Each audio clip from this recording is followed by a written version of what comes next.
Hey everybody, welcome to the Digital Weather Desk powered by Century Next Bank. Learn more about priority checking by visiting one of their offices in Monroe, West Monroe, Ruston, or across Ashley County. Visit cnext.bank for more as well. Late morning on this Wednesday, middle part of the work week. By the way, that means Friday's cookie day at Century Next Bank. Chocolate chip cookies on Friday. It's the highlight of my week. Check out low temperatures across the area this morning. Most spots just really depended on cloud cover, fog, and winds. Some areas were in the low 40s. Some of us were in the upper 30s to start the day. Hello, Louisiana Cooker on YouTube. And thank you for joining in. The forecast has completely been refreshed on the website and on the app. And there are some pretty wholesale changes with the colder air that arrives Sunday and Monday. We'll get to that shortly. Temperatures currently much warmer, back into the upper 50s to low 60s. In fact, checking temperatures at the sites from the Louisiana Mesonet, which is operated by the University of Louisiana Monroe. Is there a bug or something? Ugh. 61 degrees currently at ULM. Eris is at 63, Dubach at 59, Homer at 57.6, so we'll call it 58, Sicily Island 62, Jonesville at 63. So again, a lot of these temperatures pretty much checking out in those ballparks. 56 in El Dorado, 55 in Monticello, so a smidge cooler, but those are also the last of the areas that we're dealing with the fog and the low clouds this morning as well. Wind speeds are picking up as the cold front approaches and moves through the area. This boundary really doesn't bring any cooler air until later today. Most of us will still see the low 60s for highs. Winds are out of the west and southwest, generally in the 10 to 15 mile an hour range, but they have gusted at times. In the last hour, in the 20 to even 25, close to 30 mile an hour range in some locations. So again, breezy conditions should be expected through the remainder of the afternoon. Quick check of the visible satellite, and the last of the cloud cover has already started to move out. Good almost afternoon to you as well, Janice. Again, up until about the 11 o'clock hour, we were still dealing with the last of the clouds, especially across East Carroll and West Carroll parishes and right along the Mississippi Delta, and still in many areas from Greenville southward along the Mississippi River, we're still dealing with the occasional clouds. High clouds across much of southern Arkansas and also some across the I-20 corridor as well. Those don't really alter the forecast all that much as we go through the afternoon. Radar is always made possible by Brown's Roofing. If the radar has been unkind to your roof, schedule your free roof inspection at brownsroofingla.com.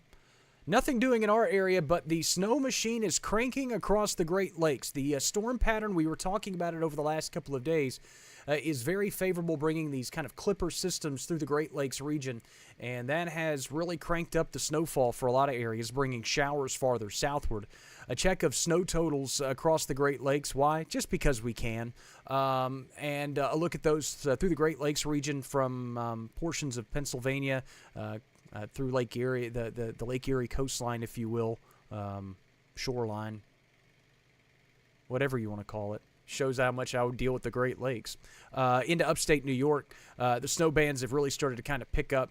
And a look at the snow cover across much of the northeastern and northern United States. Why is this important? Well, when we start dealing with the big chunks of Arctic air, snowpack and snow cover is very important in terms of keeping that air cold.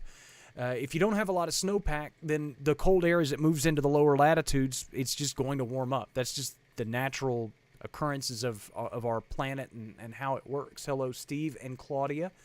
But if you have that snowpack in place, it kind of acts as a refrigerator, and it keeps that air colder longer as it surges southward. That's why it's usually more typical for us to get the bigger, stronger, deeper, colder air blasts later in the season, get into January and February, because there's appreciable snow and ice pack to our north, and it's just easier to get that deeper amount of cold air into our region. And that snowpack is starting to expand. Futurecast made possible by Bayou Power Sports, I-20 Frontage Road in Monroe. I'm going to show you two different products, and that's pretty much how we're going to wrap things up as we go into the day. But we're going to spend some time there. Frontal boundary continues to make its way through the region tonight. Clear skies, and expect sunshine to win over as we go through the day on Thursday. Winds will return to the south rather rapidly, and that'll bring some cloud cover back in Thursday night into Friday. Bring our next cold front through the region, and it'll take much of Friday for it to push on through. And it initially looked like that boundary was going to wash out, stall, drift back northward as a warm front. Now it's looking a little bit more like that boundary actually makes its way through a good chunk of the region.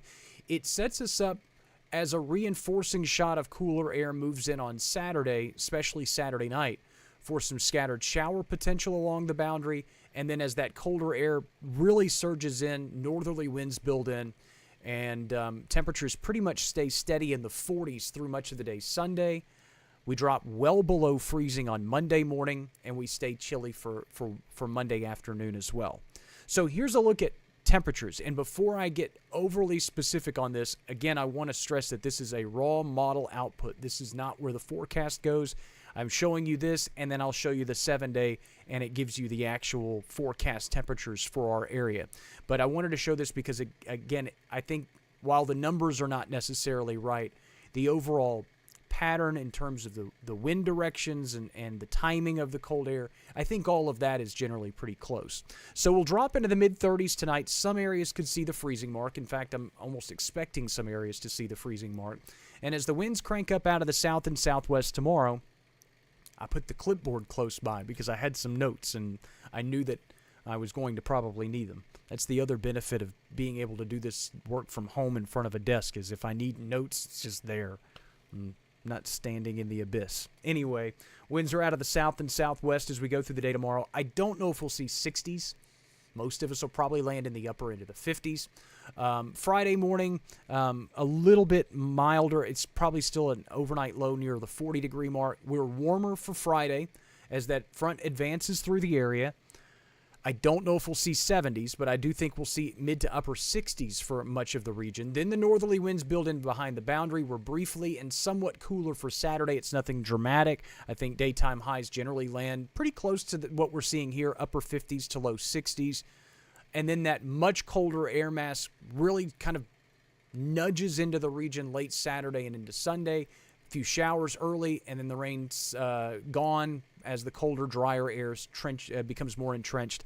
Sunday, Monday, and then we start to see the warming trend for Tuesday. So this is Sunday morning. I don't know if we'll get into the 30s. I think there's a good chance that a lot of us get stopped in the low 40s, and then we just kind of stay there through the day on Sunday. Again, these are raw model output numbers, and I think the numbers are a little off, especially as you go into Monday morning and everybody's going to gasp. Again, I think that's too cold.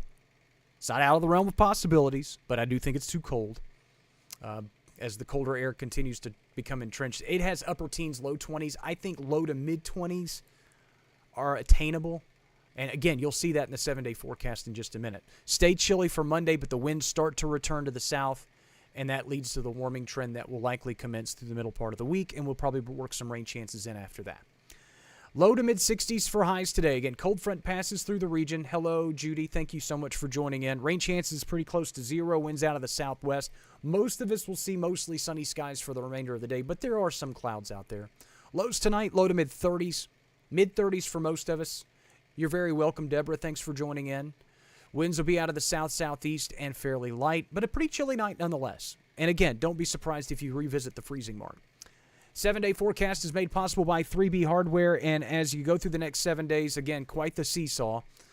We're briefly cooler with some sunshine for Thursday. We're briefly warmer for Friday. A little bit cooler Saturday. Much cooler Sunday and Monday with highs in the 40s. Lows falling back into the 20s. If you're looking for specific numbers in terms of temperatures going into Monday morning, again, input your location or your zip code or whatever into the Digital Weather Desk app, and you can get specific numbers for your specific location. The forecast lows that I have for Monday morning for El Dorado, Monroe, Natchez, respectively. Obviously, Monroe, you see there, is at 26. I have El Dorado at 23, Monroe at 26, Natchez at 28. So a good chunk of the area, if not all of the area, dropping well below freezing for an extended period of time. That's your heads up. Nothing crazy, crazy low, nothing record-setting or anything like that. At least that's not how it appears for right now. But it is a nice punch of cold air, and you should be prepared for it. Rain chances are best Saturday night into early Sunday, and then they could sneak back in. In fact, I've got them up to 30% on Wednesday because I have forecast for 8 days, so that when Wednesday drops off and next Wednesday pops on, the forecast is there for you as well. And that's how things shape up on this Wednesday afternoon. Quite the back and forth, but as we've gone deeper and deeper into the winter months, and I'll knock on wood, no big severe weather threats. We're getting these cold fronts through the area without any kind of drastic clashes of significantly different air masses. We're not getting into the 70s with dew points in the 60s and then bringing these big Arctic air masses through. We will probably see those clashes at some point, either later this month or early next month. Unfortunately, it does look like the longer range models are starting to try to bring a little bit more of an active pattern right around Christmas Day. Always a joy. Forecast is always available at digitalweatherdesk.com and on the Digital Weather Desk app. I will join you a little bit later today. Patsy and Patty, thank you so much for joining in. And I'll have another live stream later this afternoon. And Fishing Game comes out later tonight. Thanks so much for stopping by the Digital Weather Desk, powered by CenturyNext Bank. As always, I'm so glad you're here. And have a great rest of your Wednesday.